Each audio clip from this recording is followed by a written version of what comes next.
انا بعتبر ان مفيش اتفاقيه تمت مع السعوديه. من عدم اصلا.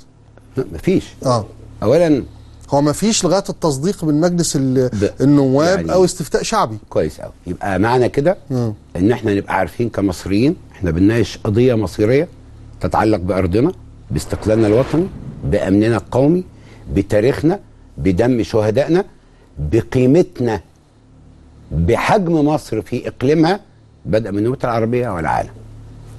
دي كلها مداخل لازم توضع في الاعتبار. فقبل ما الموضوع لم ينتهي. لا، انا بقول المصريين بما عرف عنهم وتشهد به الدنيا شعب اصيل جدا في حب الوطن، والوطنيه المصريه في قلب كل مصري بدون استثناء.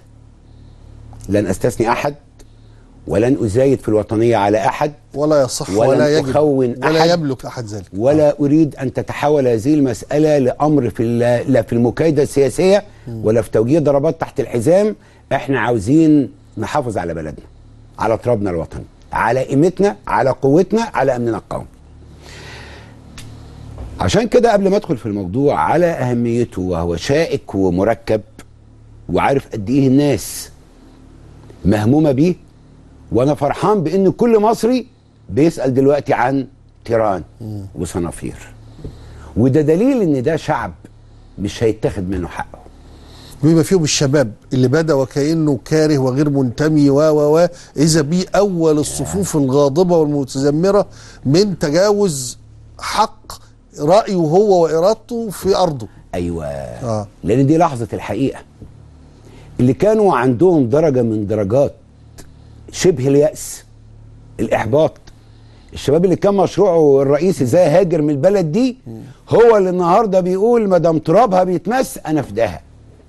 ده معنى لازم نفرح بيه ونبني عليه. رقم واحد يا استاذ ابراهيم، انا اعتبر انه لا توجد اتفاقيه ما دام لم ينتهي اقرارها بالطريق الدستوري.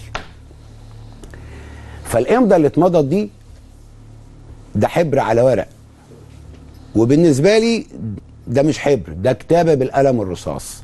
الشعب هو اللي يملك بقى يجيب استيكه ويمسحها او يقطعها او يحولها لاتفاقيه. ده امر يخص الشعب المصري، وده نص الدستور المصري. فلا توجد اتفاقيه، يوجد مشروع مكتوب بالقلم الرصاص، يا احنا نمضي عليه كشعب يا احنا نقول لا. وهيبقى لنا رأي، والرأي للشعب، لا الرئيس جمهورية ولا الوزارة ولا المؤسسة ولا الجهة السيادية ولا غير سيادية. الرأي للشعب المصري، وده نص الدستور المصري اللي بيحكمنا وتعاهدنا على احترامه. وبعدين عندي سؤال إجرائي بمناسبة إن الاتفاقية ديت مجرد كلام بالقلم الرصاص نقدر نثبته أو نقدر نلغيه. المادة 151 بالدستور بتقول رئيس الجمهورية يمثل مصر وهو اللي بيوقع اتفاقيات. اللي مضى رئيس الوزراء. أنا بقى على طريقة المحامين من حيث الشكل بقول الاتفاقية دي ما تتعرضش من أصلا. قبل ما رئيس الجمهورية يمضيها هي مش مشروع اتفاقية. اما رئيس الجمهوريه يبقى يمضيها الاول مش رئيس الوزراء. انا عاوز اعرف فين النص الدستوري اللي بيقول ان رئيس الوزراء يمثل مصر في معاهدات التحالف. ده مش اتفاق على ان اعمل مترو انفاق، ده ارض مصر، ارض من المؤكد ان عليها سياده، وانا بقول ان لها ملكيه كمان. فاذا كان في الحد الادنى السياده، ليس من صلاحيه رئيس الوزراء ان يوقع باسم مصر. ده نص الماده 151. الكلام ده كله فين؟ ولا سمعنا ان في تفويض، ولا سمعنا انه ده من الامور التي يفوض فيها. مفيش اساسا.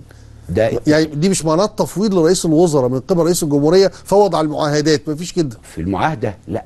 وترسيم الحدود اتفاقيات، فضلا على انه الرئيس بنفسه هو اللي مضى ترسيم قبرص، فمش فاهم ليه ترسيم الحدود مع السعوديه مش هو اللي مضى. كل ده احنا بنتكلم من حيث الشكل. فمن حيث الشكل انا لا عندي اتفاقيه، انا عندي ورقه نثبتها او نلغيها. الشعب. وعندي طعن على صلاحيه الورقه دي انها تتعرض من اصله، لان اللي مضاه مش رئيس الجمهوريه المخول بحكم الماده 51 151. ان يوقع 151 ان يوقع هذه الاتفاقيات. طب ايه بقى الموضوع غير الشكل؟ الموضوع ان انا وانت اتربينا على ان تيران وصنافير مصريه، ودي اغلبيه الشعب المصري. مش اغلبيه، كل حد كان اتربى على حاجه غير يا كده. سيدي انا اعتبر ان في شويه قاعدين في وزاره ما دارسين قانون ما زي اللي سمعناهم الايام اللي فاتت دي، كانوا عارفين ومش قايلين لنا. طيب بس برضه اتربوا على انها مصريه طبعا، يعني عارفين عندهم في المكتب، انما في المدرسه ما كانوش عارفين. لا وبعدين في التجنيد ما كانوش عارفين وما قالوش. طب هذا الشعب العظيم صحي كده لقى انه بليل تيران جزء من ارضه ما بقتش ارضه. هنا لازم نقف قبل ما ندخل في صلب الموضوع. انا اتحدث عن طريقه اداره هذه السلطه وطريقه اتخاذها للقرار. هذه طريقه مهينه للشعب المصري وغير مقبوله، مستخفه بالشعب المصري ومرفوضه.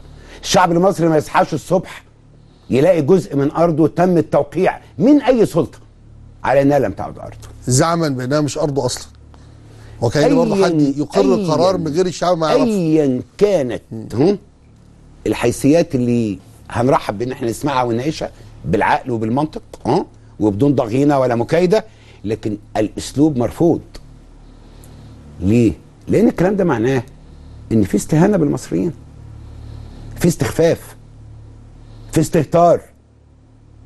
فما يبقى في استهتار واستخفاف بالشعب المصري واستسهال لطريقه اخذ القرار على حسابه، لازم نولع لمبه حمراء فورا ونقول هذا الاسلوب في الاداره لا يقبل ولا يتمكن من تحقيق مصالح المصريين ولا احترام الدستور ولا التاكيد على سياده الشعب.